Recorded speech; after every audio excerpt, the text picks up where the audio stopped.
Hello बच्चों, चलिए question पढ़ेंगे।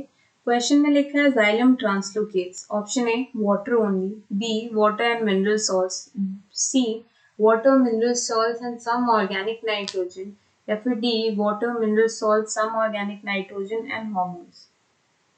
तो इस क्वेश्चन को जब हम देखेंगे तो हमें समझ आएगा कि इसमें पूछा है कि जाइलम क्या क्या ट्रांसपोर्ट करता है। तो बेसिकली हमसे ये जाइलम सैप की कॉन्स्टिट्यूशन पूछ रहा है।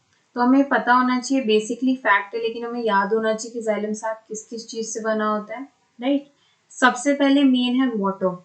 वाटर, राइट, वाटर तो हमें पता है, वाटर ट्रांसपोर्ट तो वो करता ही है। फिर आते हैं डिजॉल्व मिनरल्स। डिजॉल्व मिनरल्स जिनको क्वेश्चन में लिखा हुआ है मिनरल सॉल्ट्स, वो एक ही बात है, यहाँ पे लिख देते हैं हम mineral salts. Right, then comes organic nitrogen. Xylem जो है वो ऑर्गेनिक नाइट्रोजन का ट्रांसपोर्ट करता है, ये भी बहुत इंपॉर्टेंट पॉइंट है। And then last hormones.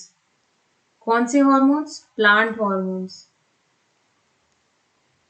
Plant hormones जिनको बोला जाता है फाइटो हॉर्मोन्स, आप इनको फाइटो हॉर्मोन्स भी बोलते हैं।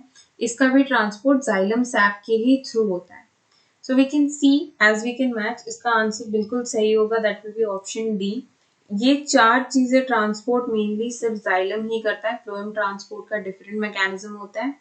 सो हमें ये याद रखना है कि ये चार चीजें जाइलम ट्रांसपोर्ट करता है, that is water, mineral salt, some organic nitrogen and hormones.